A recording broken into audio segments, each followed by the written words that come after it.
Welcome back to the studio. We are doing our first Yep. movie review. We've done a few movie trailers, no movie reviews, but we talked about doing it for this movie. Yep. It is Hocus Pocus 2 on Disney Plus. So we watched this. When did we watch it? Night. Last night? Yeah. Yeah, last night. Both of us had seen the first one, obviously, just the first one being a cult classic, Halloween favorite of a lot of people, a movie that I think has withstood the test of time. Like, I can still put that movie on during the Halloween season, and it's entertaining, Yeah. it's laughable, sing-along, so I really enjoyed the first one, but I was a little nervous about the second one, only because remakes or either remakes or sequels, especially some that have gone this long before having a second part. Like I think of Star Wars or The Matrix, like the newer movies that they've released, just haven't been quite as memorable as the first one. Mm-hmm. Yeah. Yeah, something about it just doesn't hit home quite the way that the original one does. So, but I knew the cast was coming back, so I was excited for it. But also my just hopes to see them again. Yeah. Made My me hopes wanna weren't watch high. it. Do you think they'd make a third one? I think with the way that this movie went, and I haven't looked at whether it was a success for Disney or not because they didn't have a theatrical release. It was released on Disney Plus, but I was entertained. Rotten Tomatoes has been pretty 50-50 on whether it was good or not, but I think regardless of that, I think there's enough to make another one if they could. Mm-hmm. It would just, I don't want to spoil it. Yeah, we'll have to go into the... We'll talk about that. Yeah, it's not a spoiler-free review. Yeah. But we'll give you the spoiler warning when we get into that. Which is, Well, if you haven't seen Hocus Pocus or even Hocus Pocus 2, one, you should probably go watch it before coming to watch our review of it. But essentially, the Sanderson Sisters are back, right, following the events of the first one. This is 23 years later, right? Mm-hmm. Yeah, I think 23 years later, modern time, right? The Virgin lighting the candle, bringing the Sanderson sisters back.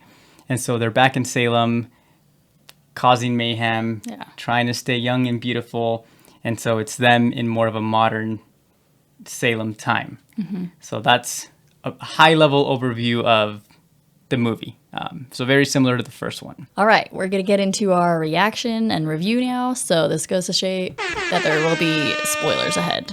Yep. So you've been warned. We're going to spoil. We're going to talk about the actual movie. So if you haven't seen it...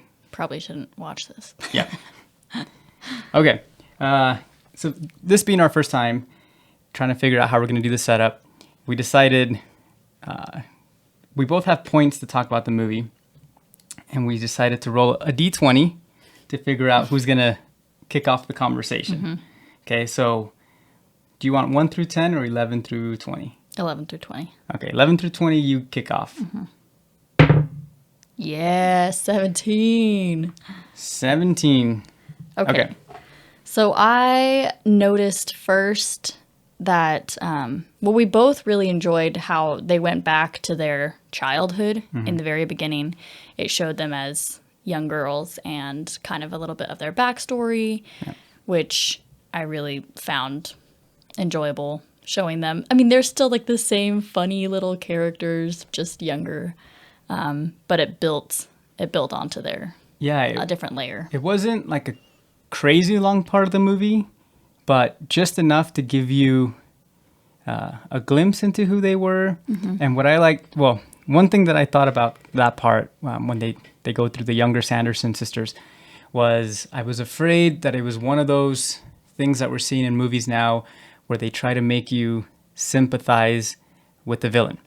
So, for example, the origin to Maleficent, or even the new Joker movie, where we know these are iconic villains, but we try to give them like human characteristics on why they got to where they got. That's what I was afraid of when they went back in time, but they didn't really do that. I didn't feel that at all. You just got to see a little bit of their personalities. It kind of talked about how like they became witches when the Crowbird came and sensed Winifred's power and gave her the book.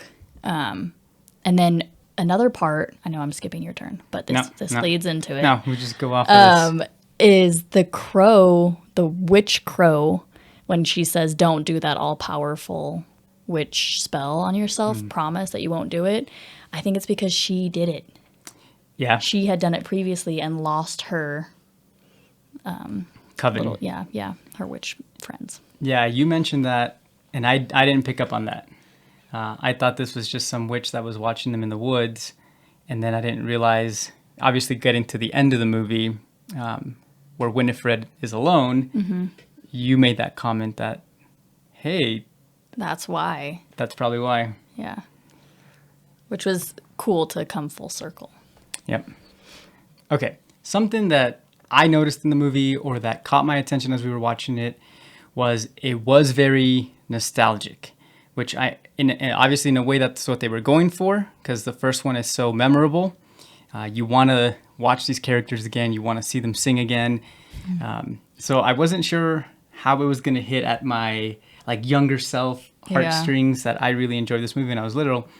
But to me, it did that very well. The Sanderson sisters came back almost looking, they're older for sure. The actresses, but you wouldn't really have noticed that they didn't really miss a beat. Yeah. They came back, and their mannerisms, the way those characters are, they brought them back to life almost exactly as if it ended from the first one and picked up right on this one. Yeah. So that's something that I really, really liked, and that I noticed as soon as the movie started. It was very nostalgic. I started smiling a lot at little things here and there that I was like, oh, it brings back memories. It brings back memories. And then one thing when we were watching it that you and I talked about along those lines is Disney obviously has a very big budget. Yeah. But the CGI and the graphics, the scenery, a lot of those things, if you were watching this movie without really knowing what you're getting into, you would have thought it seemed a little cheesy or a little too staged. Why did it doesn't look like they're really flying in the sky. Yep. But because that's how it was in the first one, which it's just a little thing. If you hadn't watched the first one, you wouldn't know. No, but it's those little things that I actually really liked about this movie. Was it really made you feel like you were picking up right where the original one left off. Yeah. Not just the story, but the scenes, the look and feel of the movie.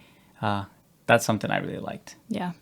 Another thing that I saw, well, you noticed it first actually, is that the three girls had matching necklaces. It's just a little detail, but they don't bring it up and say, oh, we made a pact and we have these matching necklaces. No. It wasn't obvious at all, but it was just something subtle that you knew that they had a pretty good bonded friendship. Yep. It fed right into the whole, this is my coven of witches. These are my sisters. Honestly, as a little kid, because I'm the middle child of three boys. Yeah. I can relate to that, to either growing up and making little pacts or little bonds, or make pretend that we are witches or wizards or warriors or something, and you make some sort of pact with your sibling friend. Yeah.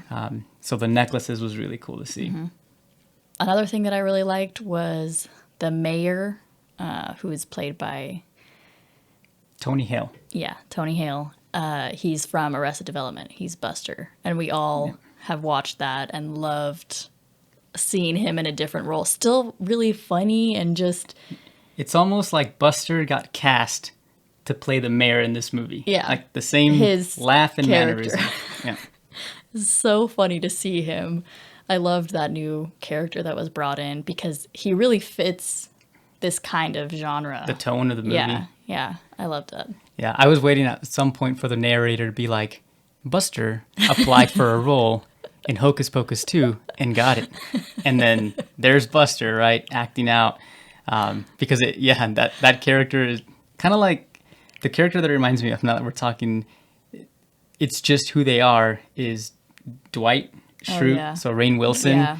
It's hard for me to see Rainn Wilson in any role and not think Dwight Schrute. True. So it was the same thing with Tony Hale. We saw him and I was like, Buster. Yeah. Not just the actor, but the character was very, very similar. He wasn't even a big main character. He didn't have a whole lot of screen time, but It was memorable. yeah, which means a lot. Yeah, for sure. The other little thing that was kind of cool, once again, because this doesn't take place right in the 90s, it takes place now in 2022, was the brooms that the witches used to fly. Oh, yeah. So in the original, Winifred had a broom, Sarah had, I think, a mop, and then Mary had the vacuum. With the cord Yeah. flying in the sky. Yep. And in this one, same thing. Winifred had The broom. the broom, but this time Sarah had A Swiffer. the Swiffer. And then do you remember what Mary had? The two Roombas. She had the two, so the vacuum, but like the modern Roomba vacuums, which was really cool. Like that was really, really funny. Because They have a mind of their own. yeah, all the technology was possessed. Yeah. And it led into a really cool part in the movie because they were trapped in a circle of salt. Yeah. And for the longest time as I was watching that, I was like, how are they going to get out? Like legit, Yeah. someone has to stumble upon them to let them out. Yeah. I didn't see that happening. And then as soon as the little Roombas show up, I was like, oh, that's genius. Like seriously, that's how yeah. they're going to get out. So It was great. yeah, that part was great. And then coming to the end of the movie, we see that Book Yep. gets a little bit more character, which I never thought of him even as a character, but he got to make a choice and he chose. Because all you've ever seen of Book was the eye moving around. Yeah. Yeah. You never assumed there was a An persona, entity or an anything. entity. Yeah. Which is interesting to think about if they do make a third one, that maybe you get to know a little bit more of his backstory and who this Book is. Yeah, because that's exactly what I thought was, oh, Book must be some sort of person or spirit trapped inside, Yeah. the book. And, well, who are they and what is their backstory? Because like Whitney said, Book gets to make a choice in this movie, which was really cool. In the first one, it's kind of just a book with like a little bit of character, but it just responds to the call of Winifred. There's no really backstory or anything on how he came to be. Yep. So that'll be interesting to see. And the other character we got to see, Billy, yep, Billy Butcherson. he got to have an ending also because, well, so once the witches, they all got to be with each other. She chose the powerful thing and then had to give up the thing that she valued most, which was her sisters. Yep. Then she chose to be with them. And then all of her other spells got dissolved, which means Billy got to finally not constantly just be a zombie, basically. Yep. And it wasn't just Billy being freed from Winifred's spell. What we've known from Billy in the first movie was that Billy was cursed to begin with because he was Winifred's lover and then cheated on Winifred with Sarah, right? So Winifred cursed him. Yeah. But we actually find out in this one that it was very exaggerated and Billy's name had been kind of slandered across Salem. All it was him and Winifred shared a kiss once. Yeah. And maybe it was her jealousy and she cursed him. Yeah. So in this one, not only is it the redemption that Billy gets to be free, no longer this immortal zombie just resting around, but also his name is cleared, right? No more Billy slander. So that was pretty neat. Yeah, that was good. Okay, so there aren't that many new characters, but Gilbert, the man over the whole, he takes over the Sanderson Sisters museum basically and turns it into a little magic hut. And he's the one that gives the girls the black flamed candle because he believes in it all. He saw them on that's right. the first time when they came back. And so he's been waiting and gave them this candle and knew that they were going to come back basically. So it wasn't even the Sanderson sisters trying to come back. It was somebody who purposely knew what they were doing and brought them back. Yeah, this movie wouldn't have existed without Gilbert because he sets the whole plan in motion from when he was younger, like little. Yeah. So he's same thing. Another character very similar to Tony Hill's Buster, Mayor Trask. characters who don't necessarily have I mean, he did have a lot of screen time. Yeah, he did. But they're just memorable. Like, yeah. it was small amount He of was characters, funny. but memorable. Yeah. Yeah. He was pretty funny also.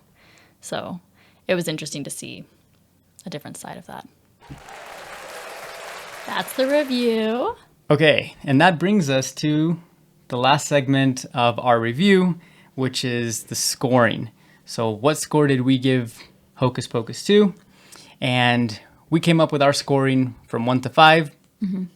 1 being, it's not worth your time. This is not a movie that you should bother with. You're better off doing literally anything else.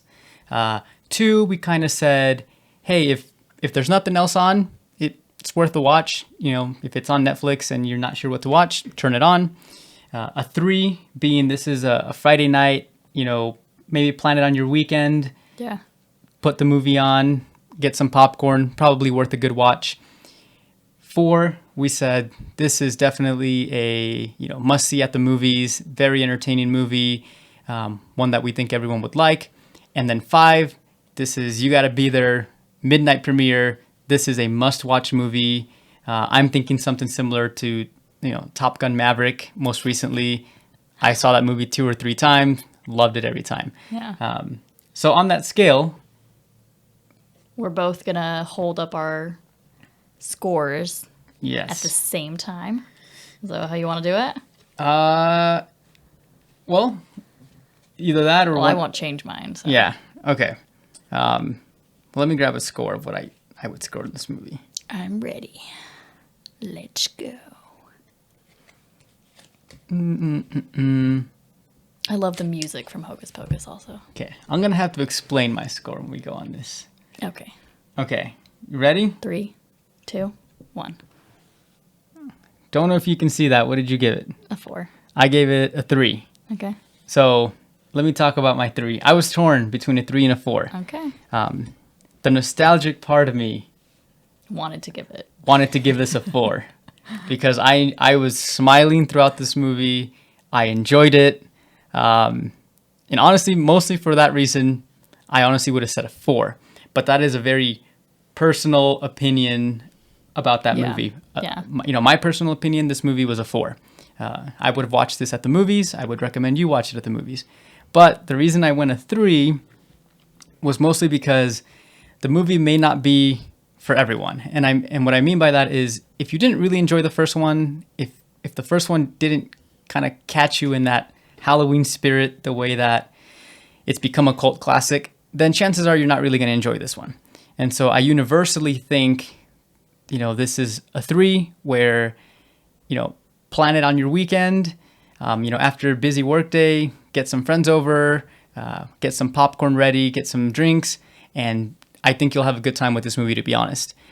However, if you're more coming from the side that you really, really liked Hocus Pocus, the original one, I mean, I really hope you don't dislike this one, but I really enjoyed it coming from someone who really enjoyed Hocus Pocus.